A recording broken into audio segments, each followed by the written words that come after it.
This is the Last of Us podcast on TV Podcast Industries, and we're discussing our final thoughts and feedback on The Last of Us Season 2, as well as rounding out this season with the World's End pub quiz results.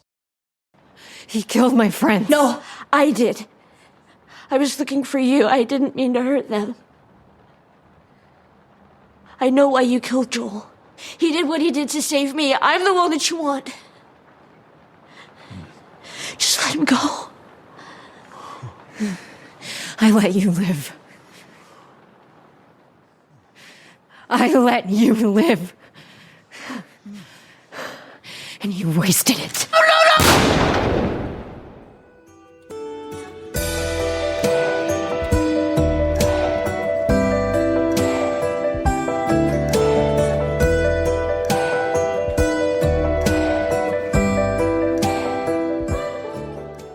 Welcome back, fellow survivors. Welcome back, fellow fungies.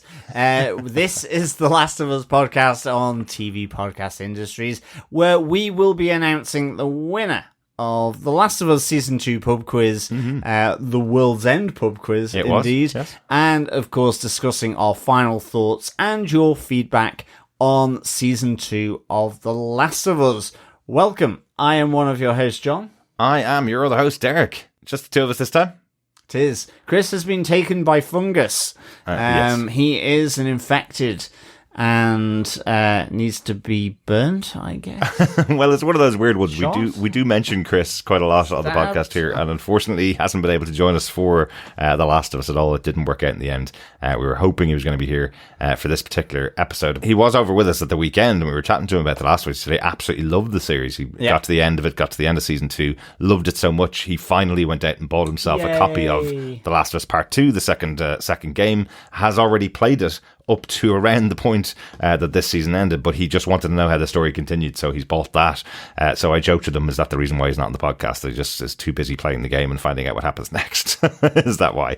But he was talking to me about it, and he was saying that he loved the central performances of Caitlin Dever and Bella Ramsey and Isabella Mercado and Pedro Pascal. He really loved those, and he wanted to see how the story played out differently in the game, or whether there were characters a bit different. I just wish he was here. Wish he was here to give us a different perspective on the season, that's all. Yeah. But unfortunately. I guess so. Not but unfortunately, you can't, fellow survivors. And so we will do our best. Yes. Yeah, we got a little bit of feedback here and a couple of questions about our thoughts on the season as well, which we'll get to after we go into our pub quiz, John. Yes, I think we should start with our Last of Us Season 2, the World's End pub quiz. Give you a recap of the questions with the answers and announce the winner. Thanks to all the fellow survivors and, of course, fellow quizzers who have come in with their answers for Season 2 of The Last of Us. I think we should start off with Episode 1. Derek, kick us off. Of course, there will be spoilers for the whole season because there's questions about each of the episodes. Some of them big spoilers, some of them tiny spoilers, but there will be spoilers, so make sure you watch the season as a whole before we get into these questions. But the question on Season 2, Episode 1, Future Days was, what animal is the 2003 July Employee of the Month at the abandoned market that Ellie and Dina check out? And just like in the game, the answer was a dog who's a very, very good boy. Excellent. Every podcast I was listening to was talking about that. So if you listen to any other podcast other than ours, you were probably going, why aren't they talking about the doggy? I know. It was so good. Love that. It's very cute. Yeah. And I guess pets should be employees of the month because they help employees work. Well, they do. They calm us down. I wonder if it was just an indication that the cordyceps had overtaken the market manager who's starting to give the dog a best in show prize instead of giving his employees Employee of the Month prize. Definitely. But I will get on to our episode 2 question from Through the Valley. The question was, what is the maximum PSI on the flamethrower used by Tommy to take down the bloater infected? Ah, yes, the other scene in episode 2, not the scene where we lose Joel. Good to focus on the other scene. Yes. What's the answer, John? The answer is 300 PSI. And I asked for a bonus point, what is the metric equivalent? So it's quite large in Pascals. It is. Petropascals, yeah. Petropascals, indeed. And indeed, or bars of pressure, both metrics. So Pascals, it was 2068,380 Pascals, or bars 20.684. Very good. Now you're talking my language. Yes. Talking numbers. Exactly. Yes. We do like a bit of metric in the end. We do. As a scientist, I do like the SI metric. I just think we probably had to do that, given that Pedro Pascal was the star, and given that we lost him in this episode particularly, we had to have the metric equivalent. In case you were wondering why we left it out, that was the reason. But it was 300 psi is what's written on the side of the gun that Tommy's using. And it is the Pedro Pascal metric equivalent. It will be forevermore. I love nerdy science jokes. They're great, aren't they? Right, let's get on. I hope you do too, fellow Chris's. Yes, let's get on to The Path, Season 2, Episode 3. The question for that was, when Ellie arrives in Joel's house, there are 2 carved birds on his workbench. What birds are they? And another extra point here, what was the other carved animal in that room? The 2 carved birds were an owl and a duck. Quack, quack. All right. And a horse was in the background in the room. Nay. Yeah. Yeah, no, yes, it was. Oh, okay. And really important because we do see Joel crafting a guitar, or reconstructing a guitar for Ellie. So this is just showing the kind of passion he's moved into after he's been settling down. Yeah. It shows woodwork. It shows he's got skills on toast. He does. Indeed. Always does. Yeah. On episode 4, day 1, the question was, what are the surnames of the 3 astronauts that Ellie remarks about who burned up in their space capsule on their mission to the moon, and reminds her of the 3 burnt corpses inside the old Fedra tank? I think there was another bonus question here about what Apollo mission it was as well. Yeah. So the answer about the 3 astronauts, the surnames of the 3 astronauts were Grissom, White, and Shafra. And, of course, the Apollo mission was Apollo numero uno, Apollo 1. Apollo 1, yep. The reason why that isn't written in the directions is because you came up with that on the fly and didn't write it into my notes. I know, sorry. So I forgot to copy it on the website, and I forgot to copy it into the notes here. So we have awarded the points appropriately. Nobody's been left out, I promise that. Excellent. Excellent stuff. And speaking of which, on to episode 5, we said we wouldn't penalise anybody, but it was just a fun fact that we couldn't talk about. So on season 2, episode 5, Feel Her Love, the question was, according to the Pinnacle Presents marquee, what band were due to play the theatre where Ellie and Dina were staying, according to the remaining letters? Now, we know that this band is Sick Habit, because that was actually in the game, and it was originally the name of Neil Druckmann's first company. It was one of his first animation companies. He called it Sick Habit, and then used it for the name of the band that would play it. But on the marquee itself, it was Sick Ha, S-I-C-K, and then H-A. So any variation of that, you did get a point, I promise you. Yes, absolutely. Yeah, it was a toughie, that one. Yeah, but it was a fun fact, and we were happy to accept Sick Ha. A couple of people that just popped that in there, and a couple of suggestions as to what they could be. Nobody's been penalised, I promise. But it's a really interesting one that's from Neil Druckmann's past. It made it into the game and then made it into live action as well. Absolutely. I think that's quite cool. I think you could work it out. Like, it does spell out habit, I think, but it's faded, and it's really, it is difficult to spot, but you kind of, or maybe because we know we fill in the blanks. Well, interestingly, I think actually on one of the speaker stacks that's inside the marquee, when they go to the stage later on in the season, you actually see the full name Sick Habit is written on it. But we weren't asking that question. We were just asking about the marquee. Exactly. So we're not going to penalise anybody. Sugar, I wanted to mention on the previous episode, on episode 4, the reason why we were so excited about Ellie talking about the space capsule, and that's where she mentions the astronauts, is because we knew that episode was coming up later on in the series, where we were going to see Ellie experience her dream of going into space. So it was a really exciting moment to, as a gamer, knowing that was a story point that we're going to reference later on in the season. So we just wanted to call that out as part of the questioning there. Talking about that, John, do you want to pop on to the next episode, on to episode 6, that flashback episode? Yes, episode 6, The Price. The question we asked was, What 2 flavors of cake does Joel get for Ellie's 15th and 17th birthdays? The answer, of course, is for the 15th, it's vanilla because it's easier. Exactly. And on the 17th, he goes all guns blazing with a chalky cake. And then walks in on his newly minted daughter, just trying everything out at the same time. Indeed. Yep, that's what happens when your kids turn 17, I guess. All of the teenage things at the same time. But I do like that because the nod that's in that, and we didn't talk about the episode because of the question, but the nod that's in that is Joel's been planning this for a lot longer than he planned getting the vanilla cake for on the 15th. He's taken the day off work. He's gone out and gotten the chocolate cake. So there's days and days of planning gone into this rather than just walking in and getting something for the next day. Agreed. And it ends up working out really badly for Joel and for Ellie and their relationship. Well, interestingly as well, it's 2 years on from her 15th. I guess chocolate has become a lot scarcer in that time. Yeah, true. Like, that's the thing. So it is a more luxurious or exclusive item. That's true. At 17 as opposed to 15. That's really interesting, unless they started a cocoa bean growing plantation down the road from not in a high mountain environment. But not the high mountain. With snow in a temperate world. Yeah, it depends on the time of year.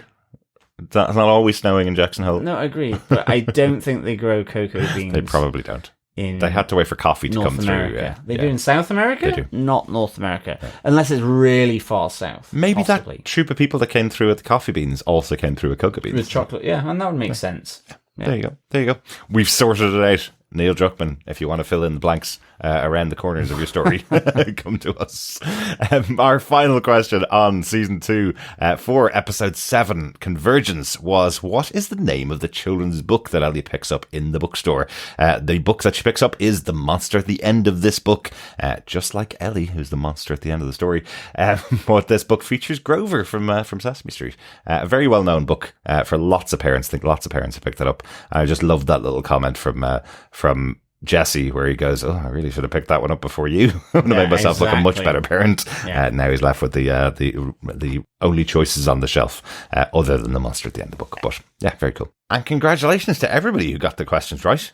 Absolutely. Yeah. Thanks so much, fellow quizzers, and of course, fellow survivors, for submitting your answers to the podcast. I think we should ask our e-tombola, aka Hey Google, to give us a number between 0 and 12. Chris, of course, is not here, so he can't do the honours, so we have brought in our own Google e-tombola here. So, Hey Google, give us a random number between 0 and 12. 6. Excellent stuff. The winner of the World's End pub quiz for season 2 is Michael Dill. Congratulations, Michael. Congratulations. And well done as well to all the other entries who sent in your answers following the end of season 2. It's really good. Yeah. Hope you had fun. Yeah, definitely. Lots of fun questions this time. I like that we avoided some of the major disturbing questions that we could have asked and went through things that were happening in other areas of the episodes, which is good. I hope you enjoyed playing along. And Michael, I'll be in contact with you over the next couple of days. The Last of Us Part 2 is available on PlayStation 5, the most recent version, the updated version of that. It's also available on PC. But if you don't have access to PlayStation 5 or PC, we will organise an Amazon voucher for you to use for any Last of Us goodies that you want to get. Exactly. But congratulations again, Michael Dill, the winner of Season 2's World End Pub Quiz. And of course, fellow quizzers, fellow survivors, thank you so much for entering into our pub quiz. Absolutely. It's weird, isn't it? The pub quiz, the End of the World pub quiz was based on the movie The End of the World, which came out much more recently to the first season of the show than the second season. We're quite a long way away from that movie now. Exactly. It's about 6 or 7 years now, I think. Yeah, I think so. It was still quite top of mind when we came up with that for the first season. Exactly. But there's a little bit of feedback in from our wonderful fellow listeners. First up, we got an email in from Keith Murray, who entered the pub quiz. Thanks very much for your answers to the pub quiz, Keith. Absolutely. Thanks, Keith. He says, hi, TV Podcast Industries crew. Thanks for the amazing podcast. It's great to hear fellow Irish talking about these different shows. I liked this season of The Last of Us, but felt really frustrated with the actions of Ellie. I know I'm probably supposed to feel that way about her, which is a testament to the writing of the show. Thanks so much for all you do, Keith. Absolutely, Keith. I mean, I think you're absolutely right there. I think, in a sense, everyone feels that Ellie should be the hero of the piece, and in the end becomes a much more complicated and, dare I say it, divisive and actually frustrating figure, because you're kind of going, why are you acting like this? Keeping, for example, say keeping that circle of violence going, as you get from Abby, and Abby's frustration. I let you live, yet here you are, you've killed my friends, keeping the cycle of violence going effectively. So I think she is. I think it comes down to the foibles, the pettiness, the rash decision-making of people, of humans, and this is what I think this show captures, is, and it's a position that she's put in that's in some ways not of her making, but she still makes those decisions. And I totally agree with you. Like, it's really frustrating to see someone who you want to do the right thing or the good thing, or however you want to sort of rationalize it, but in the end, does stuff that equally is as bad as the people who, murdered Joel. Yeah. And in a sense, Joel equally with what he did to protect Ellie. So it's that wheel. It's that wheel of violence. It is, just that cycle of violence, yeah. It becomes very difficult to disentangle in the end. And it's such an unusual thing. We play video games all the time. We have PlayStation, Xbox, all that kind of stuff. We play lots of video games. And the interesting thing about what The Last of Us story and what Neil Druckmann and the team at Naughty Dog have done with The Last of Us was, they created a pretty good game, the first game, as a game. And yes, they created a very good looking game for the second one. But what they asked you to do in the narrative is step into the shoes of people that you don't necessarily like. Even in the first game, you didn't necessarily think Ellie was the greatest person in the world and Joel was the greatest person in the world. Joel comes in as, in the opening, a caring father who loses his daughter, so you give him a bit of leeway, but at times he's really gruff and really aggressive with how he deals with the people around him. Agreed. And in the second game, they do something similar. They put you in the shoes of Ellie, and I definitely found at points in that game where I was going, I don't really want to play as Ellie, I want to play as Joel, and I want to play them with this beautiful gameplay and this beautiful scenery. I want to play them shooting zombies. But that's not the game they're giving you. They're giving you a really strong narrative where you don't like Ellie at times in the game, and you don't like Abby at times in the game, and you don't get to play as Joel, who was the character you played with for 20 hours in the first game, They kind of make you, and they force you to do something different than you'd want to do. I think the problem is not the problem, but I think the really interesting thing is season 2 makes you have to live over the course of the game and equally over the course of the season with people making decisions that aren't necessarily or don't necessarily fit or sit comfortably or in a position of sort of virtuous rightness, I guess, in a sense. Season 1 was always like, Joel is set up as this protector who loses his daughter, who then, in a sense, adopts and protects Ellie, this surrogate daughter. And the protection is done in a harsh world whilst they're on the road. Yeah. But the bombshell that drops is right at the end where you realize how much he is willing to go to protect. And that includes effectively killing a lot of people in a hospital, including doctors, and on the basis of it, him making a decision for all of humankind. Exactly.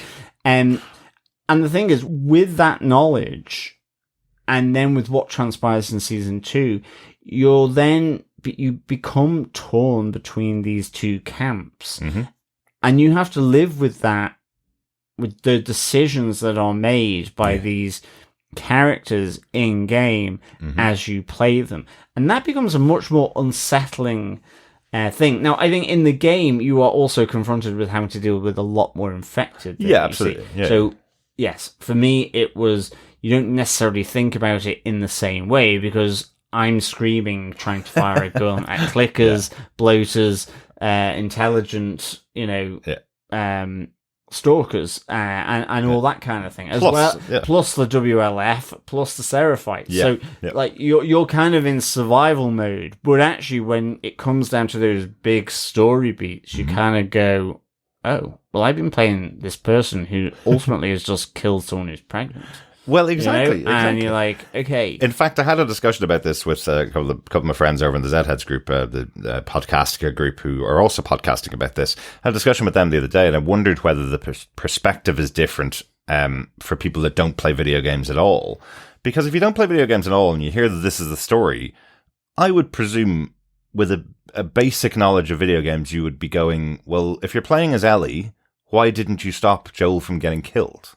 Because that's what you do in video games. You're the hero. You stop bad things from happening, right?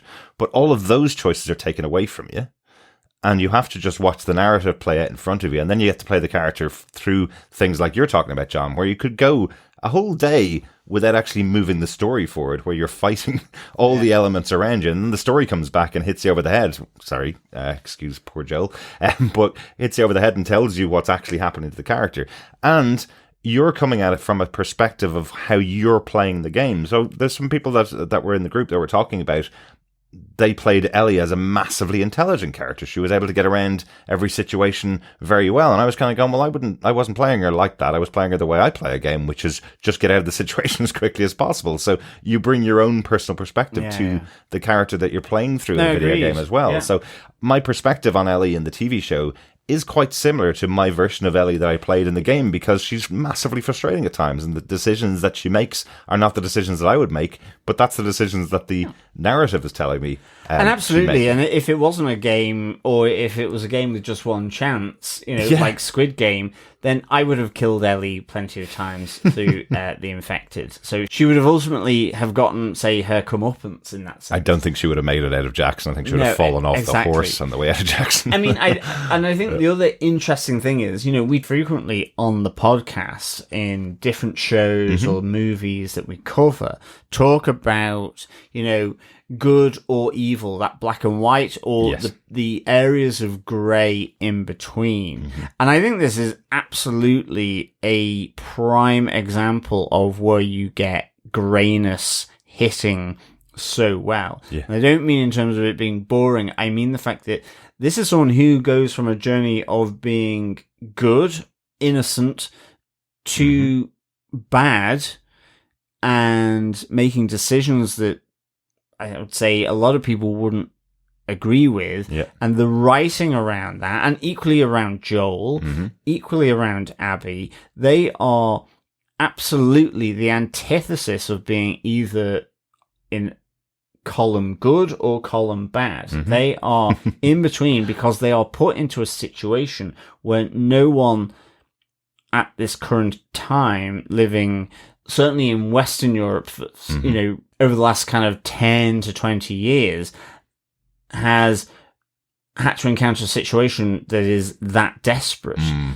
People in Ukraine are, and who knows what decisions you make when put under those pressures, those stresses, or whatever, like Gaza or whatever. This is not that, but it's that pressured situation of where you make decisions that mean, in a sense, the previous value system, the previous norms go out the window. And because you're dealing with a different set of circumstances. And this isn't 9 to 5. This is, I have to be on edge, on guard all the time, because if an infected doesn't get me, it could be some rival faction, it could be Fedra, or it could be a bear or a wolf. Well, exactly. Exactly. But interestingly, and from the mouth of Neil Druckmann, go listen to the official podcast where he's interviewed every week on each of the episodes. He's Israeli-American himself. His attitude coming into this story when he was telling it 10 years ago and when he's telling it now throughout the series is everybody's got a perspective. And until we realize that everybody else's perspective is just as valid as our own and we get to work together because all of our perspectives aren't going to align. We will never get to a point where everybody's perspective is going to be exactly the same until we realize that we're all going to have different perspectives and start to work together. We will never be safe. We will never all have a society that works together. That's the point. That's the point of everything here. We can just go into a cycle of violence where everybody goes, well, 200 years ago, such and such happened, and therefore I'm going to kill you and your family. Yeah. We will get into that cycle of violence over and over again. Or in this case, with Ellie saying, well, you killed Joel, and Abby saying, well, he killed my dad, and Joel saying, well, your dad was about to kill my daughter, and then in the past, Fedra killed my daughter. You know, all of that stuff, all building up in this story, is supposed to represent exactly what's going on in society. Everybody can justify continuing the cycle of violence, but who can justify stopping it? Who can find that way between us all to work together to stop that cycle of violence? Yeah, absolutely. Yeah. Absolutely. Excellent stuff. Thanks, Keith. Thanks, Keith. You really set us off there. Also on email, Brock Mitchell says, love the podcast. Thanks for continuing to be so thorough and thoughtful. Look forward to it each week. I'll have to find another show you do to keep in touch, Brock Mitchell. Well, thanks very much, Brock. Yeah, absolutely, Brock. Glad you enjoyed it. Yeah, we've got lots and lots of other shows that we cover. Probably our biggest show over the course of the years. We've covered all the Marvel TV shows. We've covered some DC TV shows like Gotham and Watchmen. But our biggest show by far has been The Boys on Prime Video, where we covered The Boys, all of the seasons so far. That show finishes next year. We've covered the spin-off Gen V, which had its first season a couple of years ago, and its second season is coming out later on this year. We've also covered the animated spin-off of that as well, which was great fun. Yeah. So that's probably the biggest stuff that we've done. But I think at last count, we're on 77 seasons of TV that we've covered, which would include, 4 seasons of The Boys, that kind of stuff. Exactly. And lots of movies. So there should be something already there that you have watched if you want to see some of that coverage. But coming up, we've got Ironheart. So we're going back to Marvel next month. We've got Gen V. We've got Sandman coming up. So lots more to come this year. And if you do want to find anything, pop on over to our website at tvpodcastindustries.com. You'll see our list of upcoming stuff. Absolutely. And we still do have to cover Wheel of Time Season 3, yes. As well.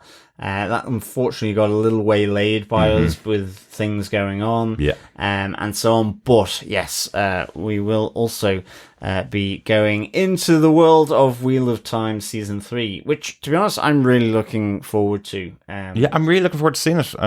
We never got the chance to actually watch the episodes either because of everything else going on, but we will get there. Things are going to ease off a little bit. Not all shows are released at the same time in the future, so we will get back to Wheel of Time Season 3. Looking forward to chatting about that one. And thanks so much, Brock, and great to have you on board for the Last of Us Season 2. Yeah, great stuff. Thanks, Brock, and thanks for entering into the pub quiz as well. Absolutely. We got a message over on Facebook from Corey who said, I didn't have the chance to actually enter the pub quiz, but I did have some questions for you on Season 2 of The Last of Us. He says, what are your thoughts of the way the season ended concerning the expected wait for Season 3? I hear they won't be filming it until at least next year. Also, with supposed tariffs to come on movies filmed outside the US, how long until there's an attempt to extend that to TV as well? And if so, how will that affect a series such as The Last of Us, House of the Dragon, or even The White Lotus? Corey, interesting questions, Corey. Let's take it first with a question on how do you think the series ended considering the expected wait for Season 3? What do you think, John? It's an interesting ending with the wait that is going to happen, for sure. They have confirmed this week that Caitlin Dever will be the lead for the next season. Abby's story will be the lead story, which is the way that the show ended. It's the way the game works as well. The way the game worked too. Yeah. I think the production values now on a lot of TV are so great. It's not like Friends, where it's filmed in front of a live studio audience, or from our point of view, from say UK and Ireland, where it's a soap opera where it's literally 3 times a week. You know, the turnover is rapid. These are really detailed production. Yeah. Got 5 sets. They walk between 5 sets. Yeah, exactly. Yeah. You know, a lot of people, it is small movies that we're talking about now. Like the quality that you can get. I guess, yeah, they're making that more efficient, quicker all the time, but it still takes time to pull it together. And I think, you know, it would have been nice if it was a little closer, but I would always say that no matter what. Yeah. Like, you kind of, it's why the Netflix model of binging works so well. It was that it'd be nice to have all the episodes closer together, literally one after the other. Yeah. Now you say that, and remember, I always caveat that one because I hear that a bit, but I always caveat that one with Stranger Things is finishing this year. That show's been going on for 10 years and supposed to be around a group of young teenagers, and they're all in their mid-20s now. Or they're all in their early 20s, let's say, finishing that show. That show has been, and it's only 5 seasons. It's extended on so far because of the amount of time it takes to make and because of the money they pump into it. It's extended on so far beyond what they originally intended when they started out those stories. And I mean, there's COVID and writers and director strikes and all that as well thrown in. And the money. And the money. Yeah. So, yes, would I have liked season 3 to follow sooner after season 2? Yes, absolutely. But nonetheless... But do you think this is the right place to end season 2? Yeah, I do, because I think it's that natural transition point in game 2. Yeah. For sure. Yeah. Like, I think going...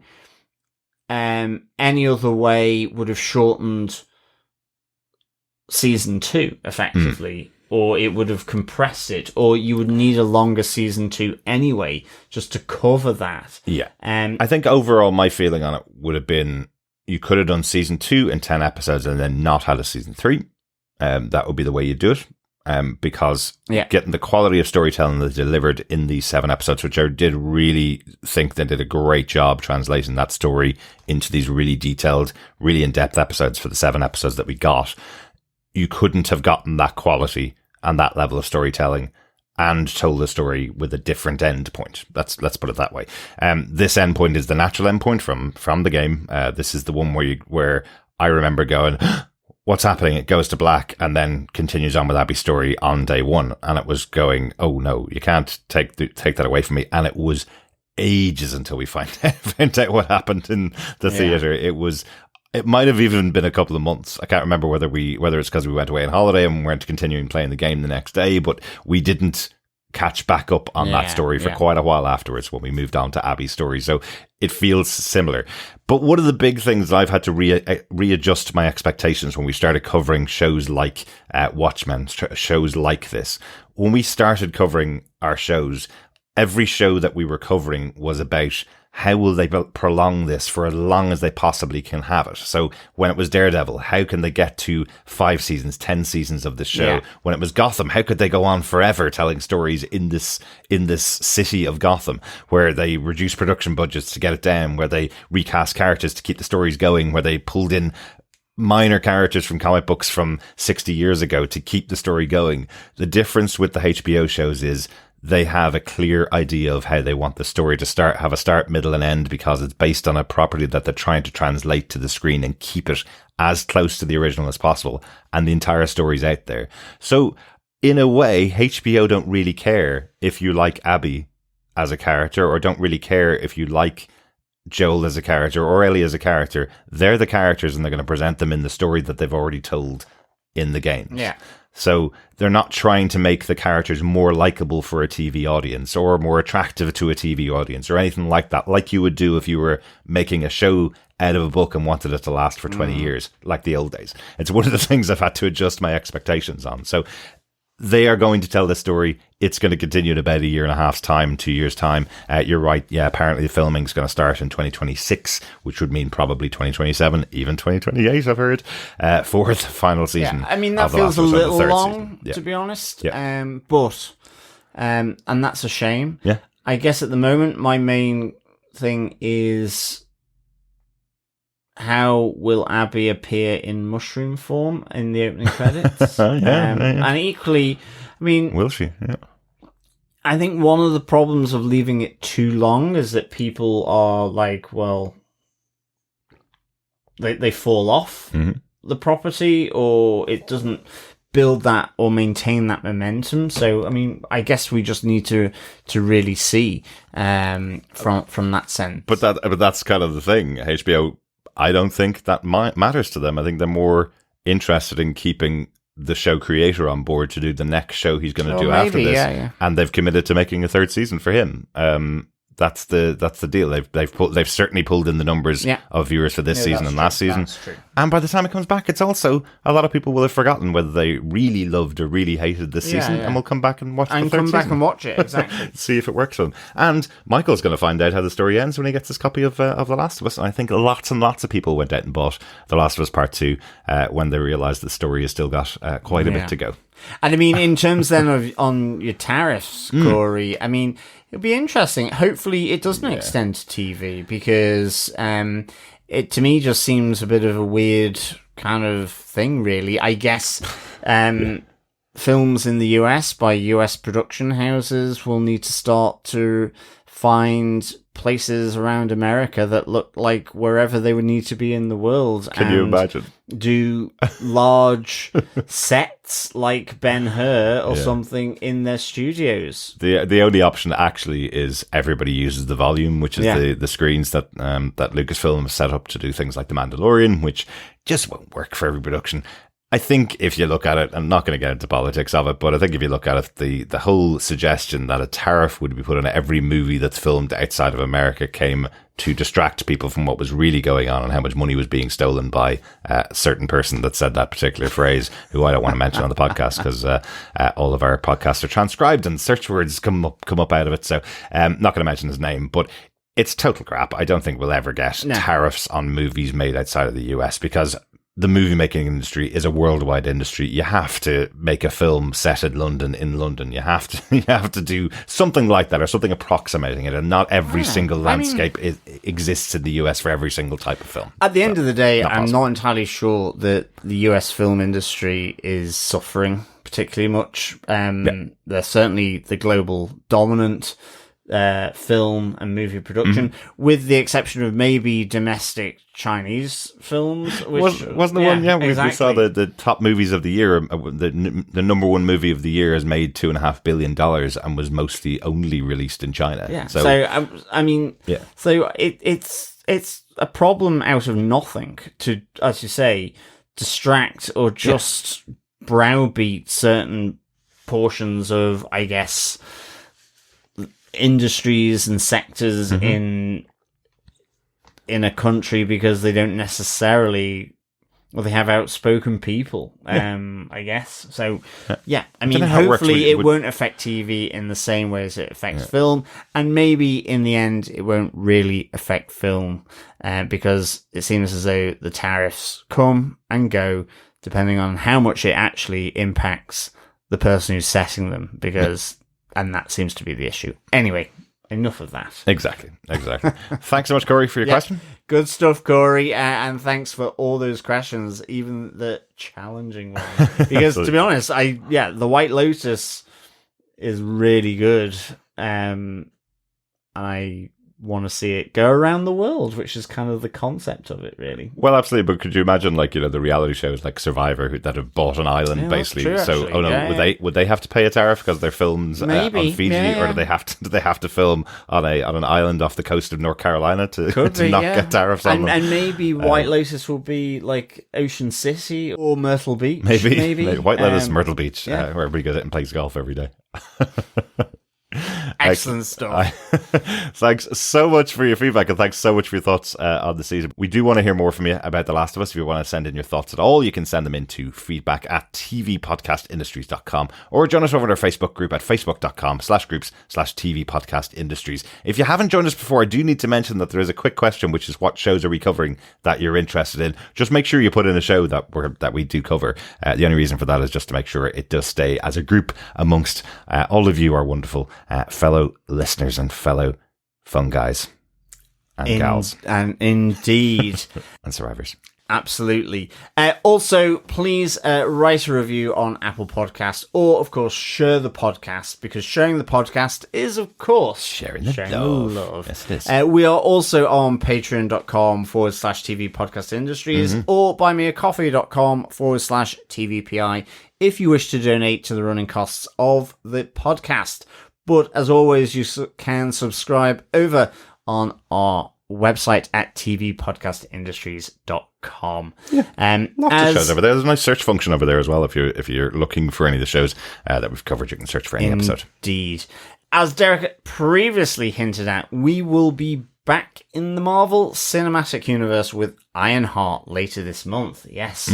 And the Hood as well. That's right. One of my favourite characters. So looking forward to seeing how the Hood translates into and onto TV. Yeah. We also have the Eyes of Wakanda coming up. The animated series are about Wakanda. Yep. Yeah. A couple of mentions that's an anthology series that will see different versions of Wakanda over the course of the generations, including apparently we're going to see a new Iron Fist in the Eyes of Wakanda as well. Excellent. Yeah. That'd be kind of fun. Good stuff. And of course, we have the Fantastic Four movie. Pedro Pascal comes to the Marvel Universe after leaving The Last of Us, I guess. Yes. Yeah.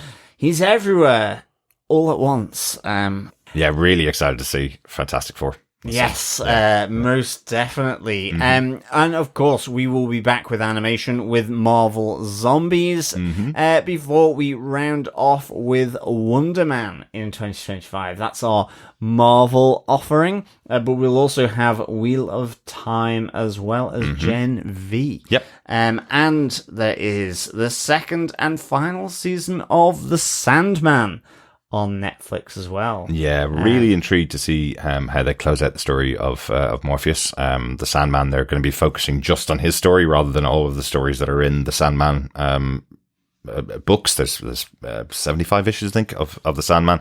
So they're just going to focus on the Morpheus story for the second season. Interesting, they're splitting this over 3 parts. So we're going to get 6 parts at the start of July, 6 at the end of July, and then one final part, which is Death, the High Cost of Living, an excellent graphic novel being translated to Netflix to close out the series. Will be out on the 31st of July. So over the course of 4 weeks, we're actually going to get all 13 episodes of the final season of the Sandman. Yeah, absolutely. Cool. Really looking forward to that. Yeah. But fellow survivors, fellow quizzers, fellow fungies, thank you so much for joining us on this journey of The Last of Us Season 2. We really hope you enjoyed it. And we cannot wait for you to join us on our other shows, as well as 3 years down the line for Season 3 of The Last of Us, where we will see Abby's journey. Yeah. Or go watch it on YouTube and then come back and watch the excellent TV show adaptation, or go play the game. I'm going to do that. Yeah, exactly.